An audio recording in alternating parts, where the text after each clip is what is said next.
पैतृक संपत्ति पर हमने कई सारे वीडियोस बनाए और आपको बताया कि किन परिस्थितियों में बेटियों को यानी पुत्रियों का अधिकार होगा और कब अधिकार नहीं होगा। लेकिन सवाल ये उठता है कि अगर पिता की मृत्यु हो जाती है और पिता की कोई सेल्फ एक्वायर्ड प्रॉपर्टी है, यानी ऐसी प्रॉपर्टी जो उन्होंने अपने जीवन काल में खुद कमाई हो, ना कि उन्हें एज अ कोई एंसेस्ट्रल मिली हो, तो उस प्रॉपर्टी का क्या होगा? क्या सेल्फ एक्वायर्ड प्रॉपर्टी पिता की मृत्यु के बाद बेटी को जाएगी या नहीं जाएगी? आज के हम इस खास वीडियो में जानेंगे एक सुप्रीम कोर्ट के लैंडमार्क जजमेंट को जो हाल ही में 2022 में honourable supreme court of India ने दिया है। और उस जजमेंट को जानने के साथ साथ हम आपको इस एंसेस्ट्रल प्रॉपर्टी और सेल्फ एक्वायर्ड प्रॉपर्टी के बेसिक लॉ के बारे में बताएंगे और वीडियो के एंड में बताएंगे कि एक महिला की मृत्यु के पश्चात उसकी संपत्ति पर किसका अधिकार होता है। आज इन सारी बातों को डिटेल में जानेंगे इस खास वीडियो में। Welcome back to channel. मैं हूं आपका अपना वकील दोस्त एडवोकेट नमन मनोत और आप मेरे साथ देख रहे हैं लीगल शॉर्ट्स। शुरू करते हैं आज का ये वीडियो।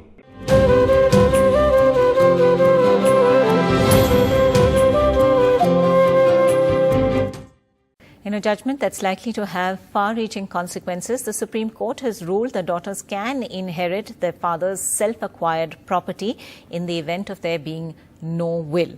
नमस्कार। तो आज हम बात कर रहे हैं सुप्रीम कोर्ट के उस लैंडमार्क जजमेंट के बारे में जहां सुप्रीम कोर्ट ने बताया कि अगर एक फादर बिना विल लिखे अगर चले जाते हैं तो क्या उनकी सेल्फ एक्वायर्ड प्रॉपर्टी पे उनकी बेटी का हक होगा नहीं होगा।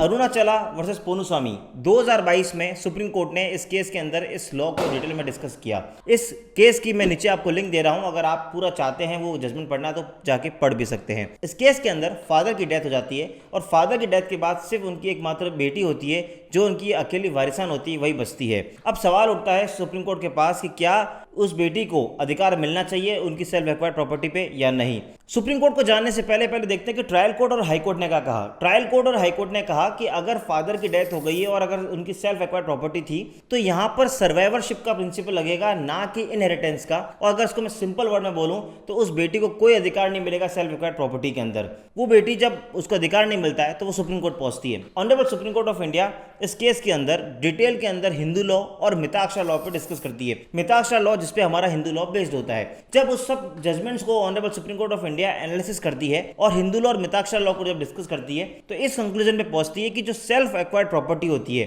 सेल्फ एक्वायर्ड प्रॉपर्टी यानी जो फादर अपने जीवन काल में खुद अपनी मेहनत से कमाता है, या फिर वो प्रॉपर्टी जो उसको माता पिता से एज अ वसीयत में मिलती है या उसको प्रॉपर्टी कहीं गिफ्ट से मिलती है, यानी उसकी खुद की अपनी प्रॉपर्टी, या फिर मैं इसको और सिंपल वर्ड में बोलूं तो ऐसी प्रॉपर्टी जो एंसेस्ट्रल से नहीं आई हो, वो प्रॉपर्टी जो सेल्फ एक्वायर्ड प्रॉपर्टी होती है। और वो अगर फादर बिना विल लिखे अगर उसकी डेथ हो जाती है तो उस केस के अंदर उस बेटी को उसमें पूरा अधिकार मिलेगा, उसमें हक मिलेगा, क्योंकि यहां पर प्रिंसिपल ऑफ सर्वाइवरशिप नहीं लगता है, प्रिंसिपल ऑफ इनहेरिटेंस लगता है। प्रिंसिपल ऑफ इनहेरिटेंस लगने का मतलब यह है कि उस बेटी का भी उस प्रॉपर्टी में हक रहेगा।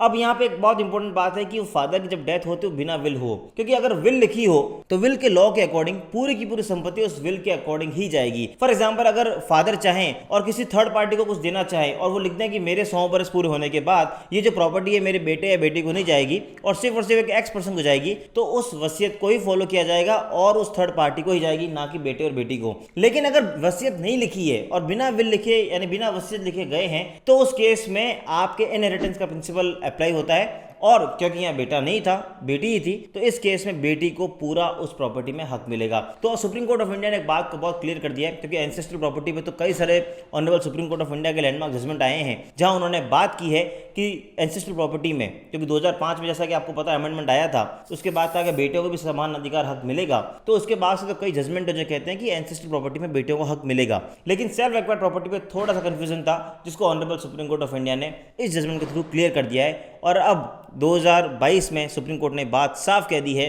कि अगर फादर बिना विल लिखे जाएं तो उसमें बेटे का समान अधिकार रहता है। अब हम बढ़ते हैं वीडियो के अगले पार्ट की तरफ, जहां जानते हैं कि एक बेटी यानी जो एक महिला जो होती है उसकी मृत्यु के पश्चात उसकी संपत्ति पर किसका अधिकार होगा। इस पर भी सुप्रीम कोर्ट ने इस केस में डिटेल में डिस्कस किया। इस केस में honourable supreme court of India ने हिंदू सक्सेशन एक्ट के सेक्शन 15 को डिटेल में डिस्कस किया। सेक्शन 15 का जो सब क्लॉज 1 है वो ये कहता है कि वो जो जनरल प्रिंसिपल की बात करता है कि अगर एक महिला की मृत्यु हो जाती है तो महिला की मृत्यु के बाद अगर उसकी वसीयत नहीं लिखी है तो एज पर दी रूल, एज पर दी हिंदू लॉ, बेटा बेटी और हस्बैंड में वो प्रॉपर्टी इक्वली डिवाइड हो जाती है, क्योंकि वही जनरली उनके हेयर्स होते हैं, तो उनको ही प्रॉपर्टी मिलनी चाहिए। लेकिन यहाँ पर सुप्रीम कोर्ट ने उस सेक्शन 15 के सब क्लॉज 2 को भी बहुत अच्छे से डिस्कस किया, क्योंकि सेक्शन 15 सब क्लॉज 2 बात करता है कि अगर कोई एक ऐसी प्रॉपर्टी है जो एक महिला को अपने माता पिता से अगर इनहेरिटेंस में मिली है, या फिर फॉर एग्जाम्पल उसके सास ससुर से इनहेरिटेंस में मिली है, तो उस प्रॉपर्टी का क्या होगा। तो यहाँ पर सेक्शन 15 सब क्लॉज 2 को डिस्कस करते हुए सुप्रीम कोर्ट ऑफ इंडिया इस बात को कहती है